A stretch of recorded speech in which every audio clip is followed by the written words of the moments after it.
नमस्कार, आप देख रहे हैं हमारा खास शो दिल्ली का दंगल और मैं हूं आपके साथ अभिलाषा पाठक। एमसीडी का बिगुल बज चुका है और सियासी पार्टियां दिल्ली नगर निगम पर कब्जे के लिए एड़ी चोटी का जोर लगा रही हैं। लेकिन आज हम आपको दिल्ली नगर निगम के इतिहास से लेकर वर्तमान तक की जानकारी देंगे। दिल्ली नगर निगम की शुरुआत कहां से हुई और दिल्ली नगर निगम इतना अहम क्यों बना, जिसकी सत्ता पर हर दल काबिज होना चाहता है। देखिए एमसीडी का पूरा इतिहास मेरे सहयोगी दिव्या अग्रवाल के साथ।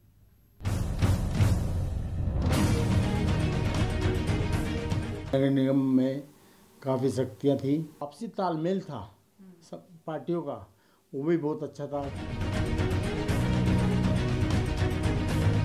याद आती है वो हिस्ट्री के पल कि टाउन हॉल के ऊपर और चांदनी चौक में जो घूमते थे, उसके बाद वहाँ छठा की चाट पकौड़ी, वहाँ के चने, वहाँ के मटर, वहाँ की पूड़ी, आज भी खाने को तरस जाते हैं हम कई बार।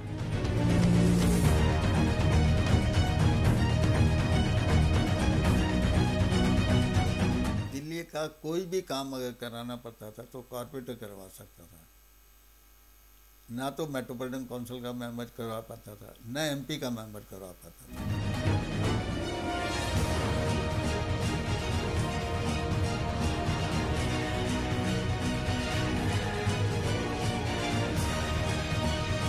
काउंसलर को इतनी ज़्यादा रिस्पेक्ट दे रखी होती थी कि अगर वो टाउन हॉल के बरामदे में भी चलता है तो जो भी अफसर रास्ते में जा रहा है, जहाँ अपनी कुर्सी पे बैठा है, वो खड़ा हो जाता था। एमसीडी की यात्रा 64 साल पहले दिल्ली के चांदनी चौक स्थित ऐतिहासिक टाउन हॉल से शुरू होती है।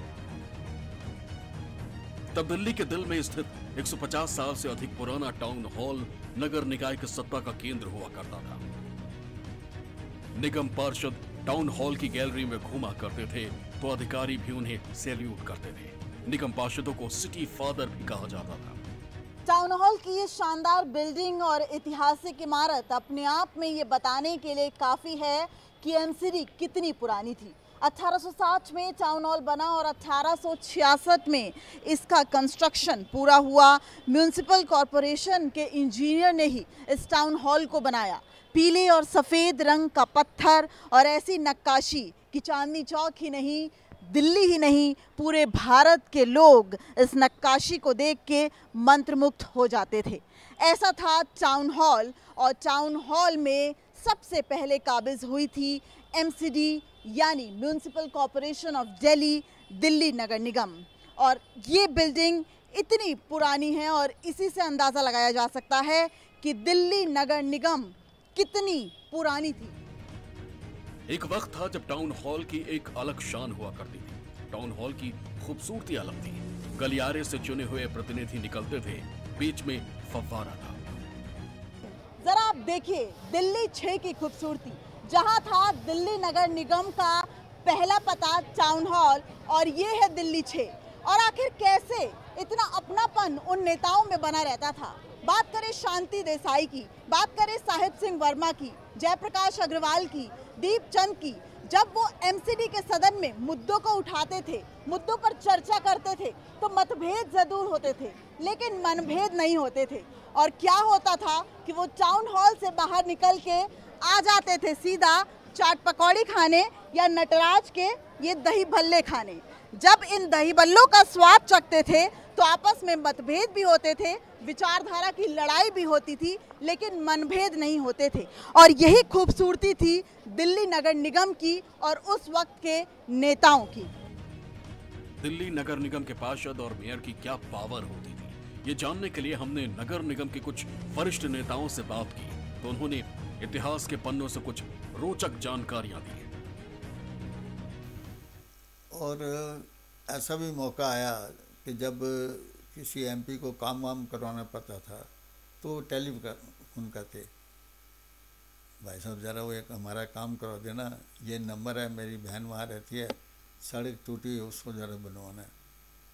मतलब एमपी के पास कोई फंड नहीं होता था तो इलाके में कोई काम कर सके।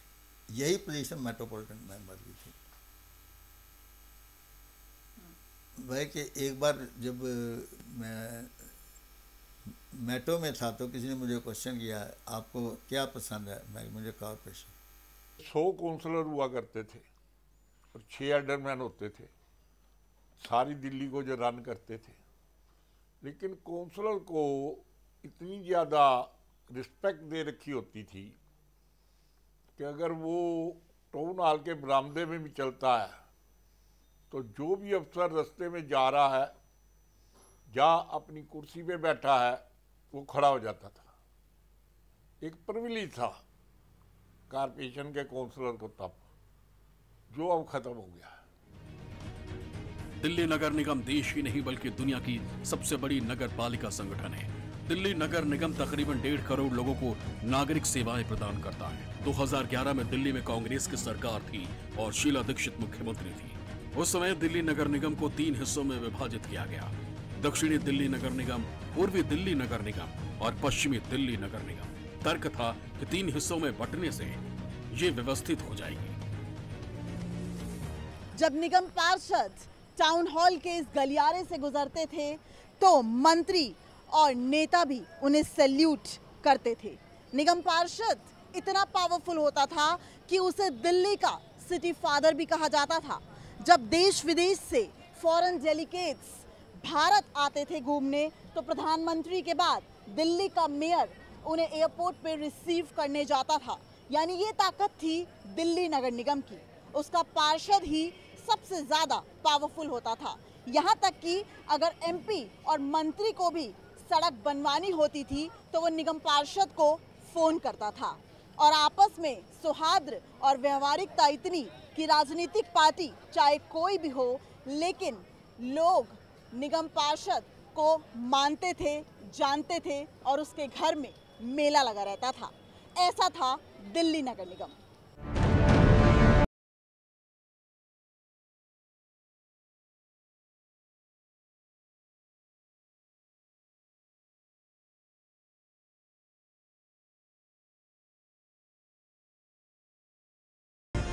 साल 2011 से दिल्ली नगर निगम का नया पता बना सिविक सेंटर।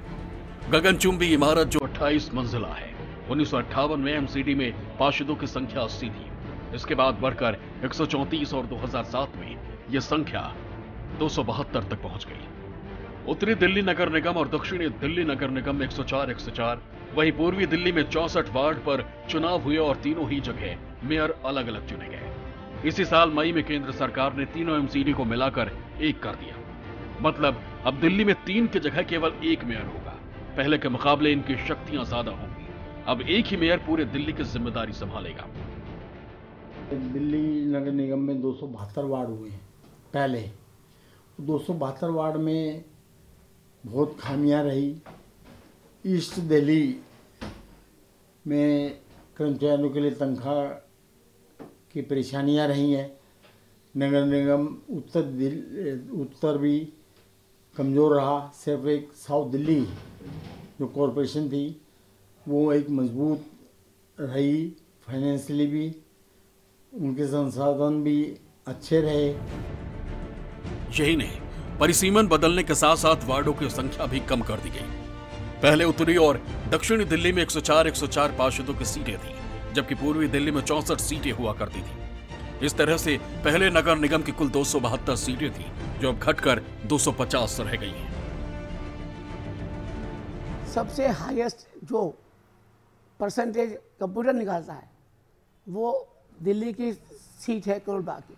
सेकंड के अंदर हमारी मादीपुर की है। तो उसी तरीके से जो हाईएस्ट था उसको लिया। फिर उसके बाद 4 जिसमें कॉरपोरेशन लगती हैं वो 2 एरिया रहे, फिर 3 वाले रहे एससी वाले, लेकिन टोटल संख्या 42 ही है। उसमें अगर 4 करेंगे तो हमारा नुकसान होगा ना जी। लेकिन हमने भी कहा, लेकिन कानून के अंतर्गत सबसे हाईएस्ट को इसलिए दिया गया कि कोई एतराज नहीं कर पाए कि पिक एंड चूज किया गया। इस बार 250 वार्ड में चुनाव होंगे। इसमें से 42 को एससी के लिए रिजर्व किया गया है। इनमें से भी 21 सीट एससी महिलाओं के लिए आरक्षित है। वहीं महिलाओं के लिए 50% सीट आरक्षित है। दिल्ली नगर निगम में कुल 104 सीट महिलाओं के लिए आरक्षित है। दिल्ली नगर निगम के लिए 4 दिसंबर को वोटिंग होगी, जबकि मतों की गिनती 7 दिसंबर को की जाएगी। 70 विधानसभाओं वाली दिल्ली में 272 वार्ड थे। लेकिन अब परिसीमन के बाद इसमें केवल 250 वार्ड रह गए हैं। 42 वार्ड आरक्षित कर दिए गए हैं SC/ST के लिए और आधी % भागीदारी महिलाओं को दी गई है। इससे पहले दिल्ली नगर निगम में 10 लोकल बॉडीज थी, जिन्हें मिलाकर दिल्ली नगर निगम को बनाया गया।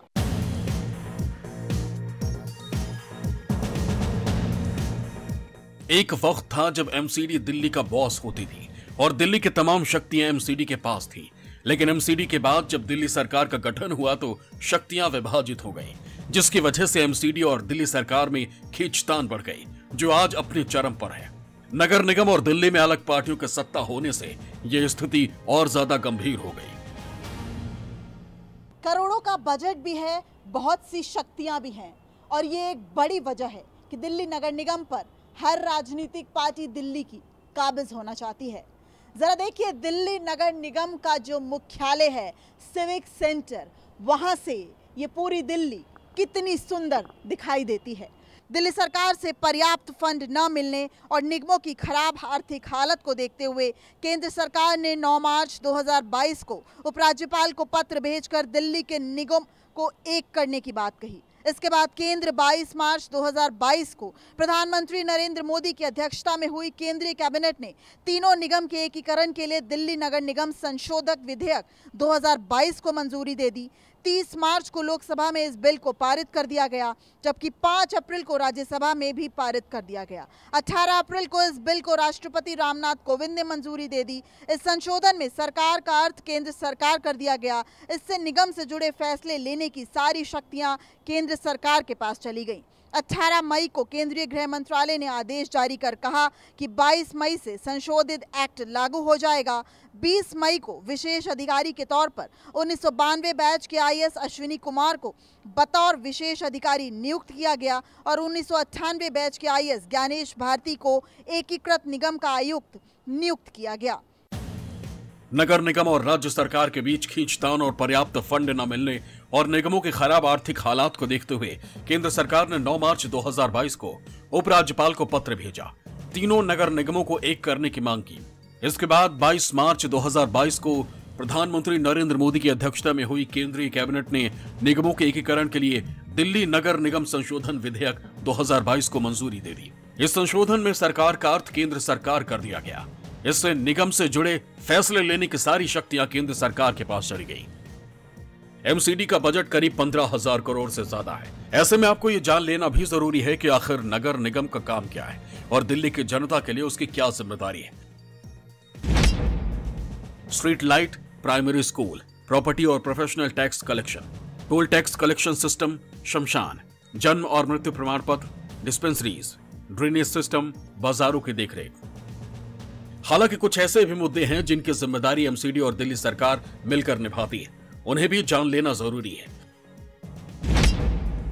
सड़क निर्माण MCD और दिल्ली सरकार दोनों करती है। 60 फीट से कम चौड़ी सड़क का जिम्मा MCD के पास, 60 फीट से ज्यादा चौड़ी सड़क की जिम्मेदारी सरकार के पास।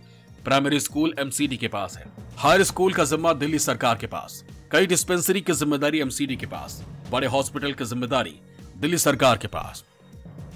MCD चुनावों के लिए प्रत्याशियों का नामांकन हो चुका है। जनता को लुभाने के लिए नेता एक बार फिर से मैदान में उतर चुके हैं। अपने अपने तरीके से वादे और दावे किए जा रहे हैं, लेकिन अब जिम्मेदारी आपकी है कि आप अपने क्षेत्र के विकास के लिए कैसा उम्मीदवार चुनते हैं। इसलिए 4 दिसंबर को अपने और दिल्ली के विकास के लिए सोच समझकर वोट करें। Bureau report, news 24।